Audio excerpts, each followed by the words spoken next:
In the previous episodes, I have talked about the freehand, the tripod, the panoramic head, the fisheye, as well the chrome sphere, capturing of panoramic information. And I want to stress again that whatever I say now is only usable for ZG. It has nothing to do with anything in terms of photography like art, or what you do in terms of print, for galleries, for exhibitions. What I want to discuss here is again the work to gather information, light information so to say, or just images that you can use in 3D. And I see that there is a big difference in both worlds. And of course, whatever works for you as an artist to shoot images as a photographer has a different quality and requirement than to shoot for ZG, where pure straight information is wanted and not so much the artistic expression by itself. It has to follow always the project needs.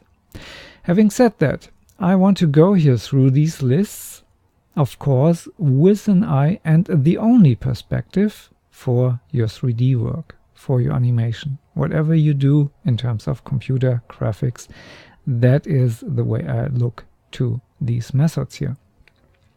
And from that point of view, the first one here, the HDRI, the high dynamic range image, is of course then with a freehand a big no. Don't do it. Don't even try it. It is really a waste of time because every little shake moves pixels around, introduces parallax. And the parallax among an exposure series, even if you hold relatively still, will result in something that doesn't really work because you mix values in a huge way. And even if an application is usable with deghosting and whatever, to get something out that some people would call HDRI. I call it just a failure because if you want to gather information and you play this game with freehand, you get information that is not really trustworthy. And when you shoot it again, you get a different result. So it's not repeatable. And there I would lay my biggest concern on it. The next one who shoot exactly for the same scene in panorama get maybe different results, and the scene might even change over a few seconds when you move from one HDRI to the next because the main actor is moving.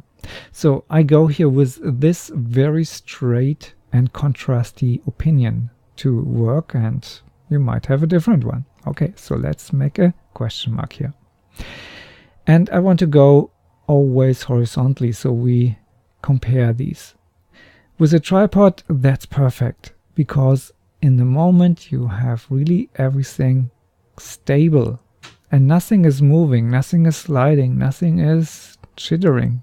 Perfect. Panoramic head as well, fisheye, except for the resolution, but it works. And the chrome sphere, even if the resolution is very low, it works. The resolution here, by the way, in freehand, even if you shoot exactly the same resolution like with a tripod, based on little movements, things get messed up, and so it's only a little bit usable. With a tripod, it's perfect. With a panoramic head, because you have several rows, you exceed the resolution of a tripod, and that's the only way why I have made here a differentiation. With a fisheye, you are really limited, but you are much more limited with the chrome sphere. So I make here maybe a little tilde to it. It's perhaps usable, and the fisheye gets an error because sometimes we want to have only for the illumination the information. Then high resolution is perhaps even against everything in conjunction with HDRI. How fast you can shoot is sometimes very important, especially when you are on film set, because the breaks between one shot and the next and until everything changes is sometimes very short. So to shoot very fast is sometimes very, very important. So the freehand version wins here. And of course, the tripod. you have to set it up, and if you have, of course, something that helps you to get always exactly one after the other, when you have something that clicks every 30 degrees, for example, it works. The panoramic head, if not automated, if it is handled manually, anyway is relatively slow, so maybe not really the right way to do. The fisheye, you can get a whole set with 3 shots. Some people would even say 2, but if you have no time, 2 is really, really dangerous to do. So this works here also. And the chrome sphere, that's the big winner in terms of speed, because you can place it already on set where no one sees it. Because it can be like in 1-inch chrome ball, and then you go just with the camera to it. To develop all the material that you have shot is of course a longer scene, and I will go into the pipeline discussion along this, and then you see what I have here in mind with it. The freehand is of course very difficult, and I would just say, if you want to do some very good work, freehand is, let's say, for artists, but not for information gathering, because you rotate maybe the camera, you go up and down with it, you have more or less overlapping, and each time you correct something more than it is needed, you lose quality, and with the quality, the usability. So it's not really what I would suggest for CG.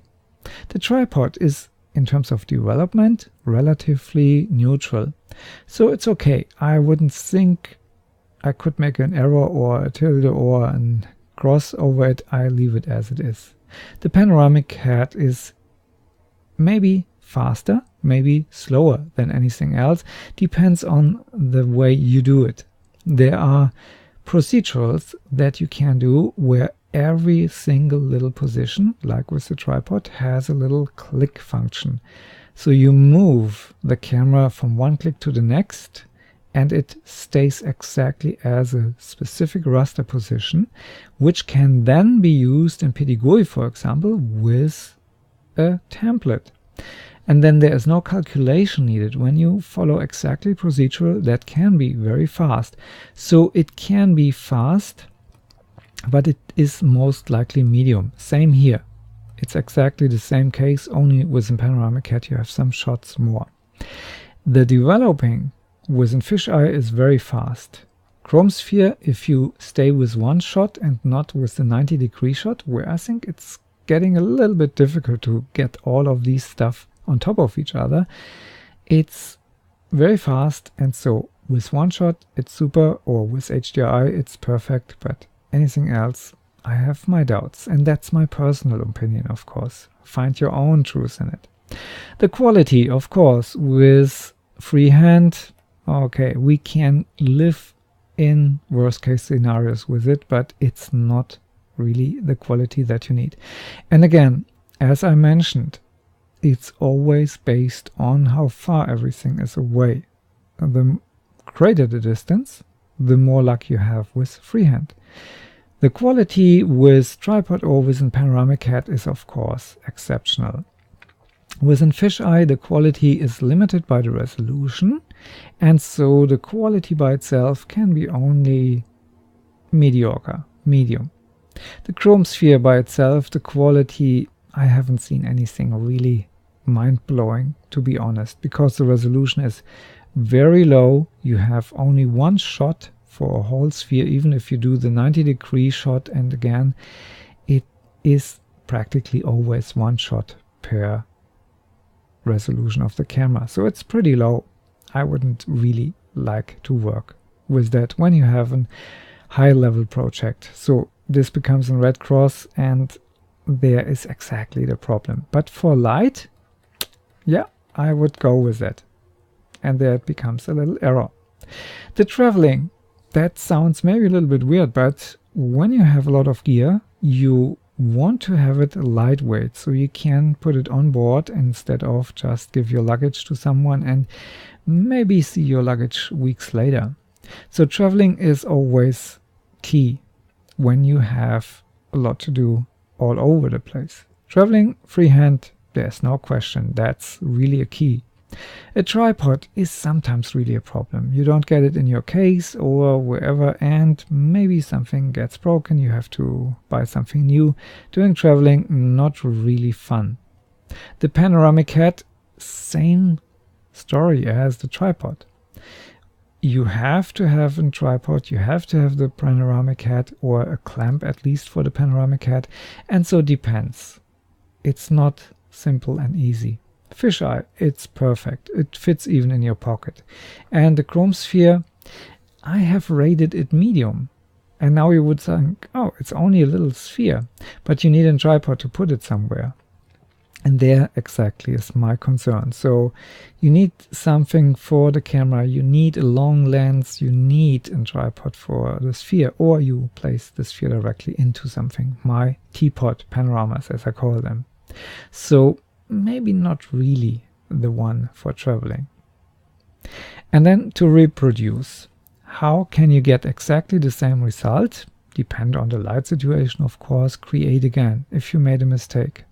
Freehand, that's of course, you have to shake exactly in the same way, you have to rotate the camera in the same way.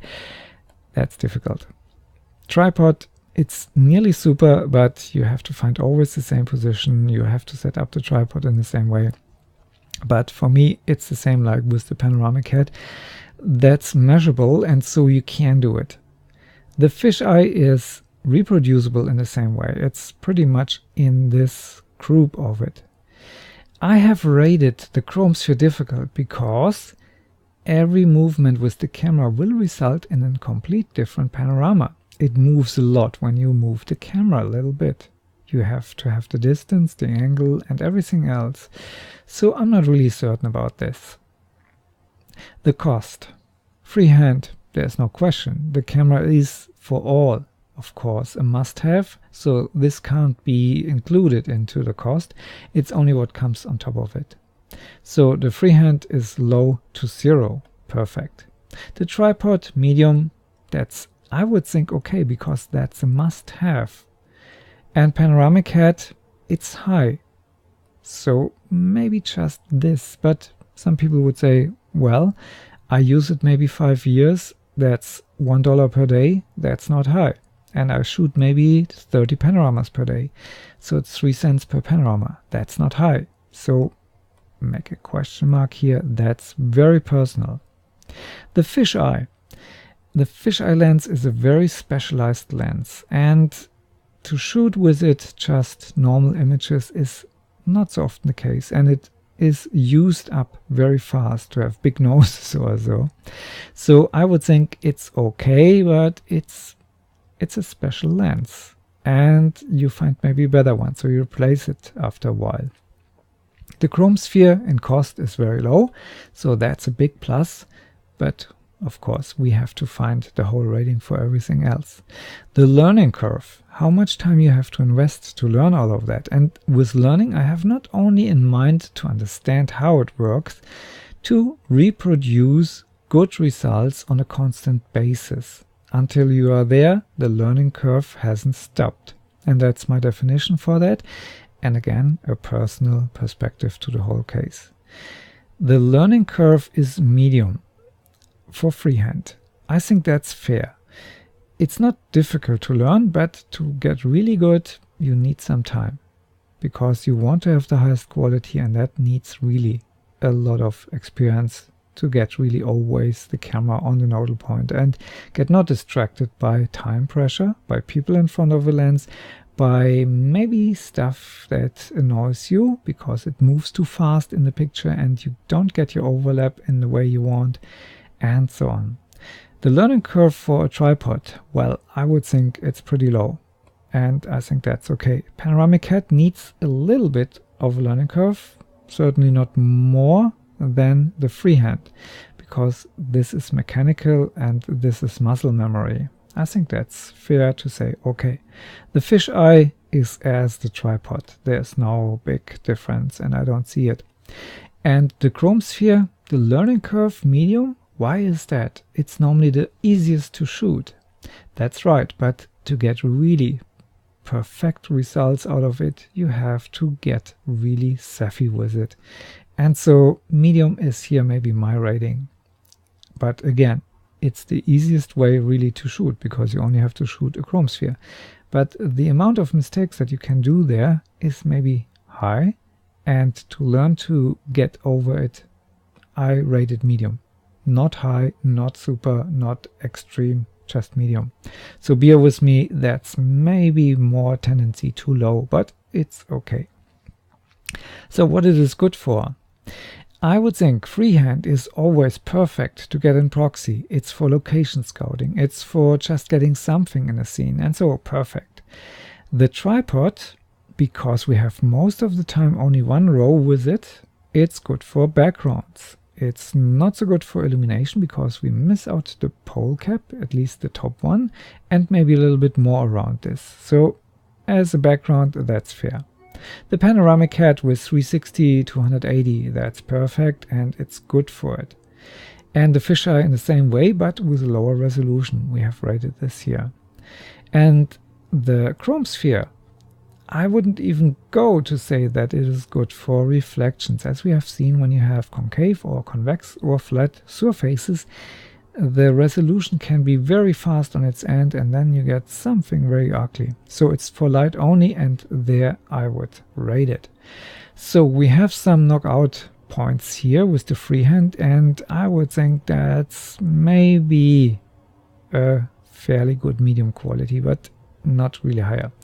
My preferences are really in this area here. This is where I feel we can create quality, and of course, based on the resolution, the money, the time, we have to stay in this area here. The chrome sphere, it's very often in use, it's not bad, but I think it's more to get information, and for light it's perfect. Just for global illumination and stuff like that, I would go with it with no doubts. So my preferences go here. You might have find something that fits more to your need in terms of HDRI, resolution, shooting speed, development and quality, traveling, reproducing options, and cost efficiency, and of course the learning curve, and where you need it for. This is maybe, and I repeat myself here, just a starting point. Maybe you disagree with me in any point, then perfect, because then you have made up your mind what you need. Last but not least, I have left out all the special lenses that maybe only one company produces, where I think it's not really cutting it in terms of quality and resolution and so on. But one little example I want to point out and to maybe transition to the capture part is the shift lens, or tilt shift lens as most people name them. And I want to show you how to really produce a wonderful background plate where you extend finally the sensor to an mid-format sensor, and you get maybe 30, maybe 40% more pixels out of your shooting without losing quality. I say thanks for listening. Have fun with it. Bye bye.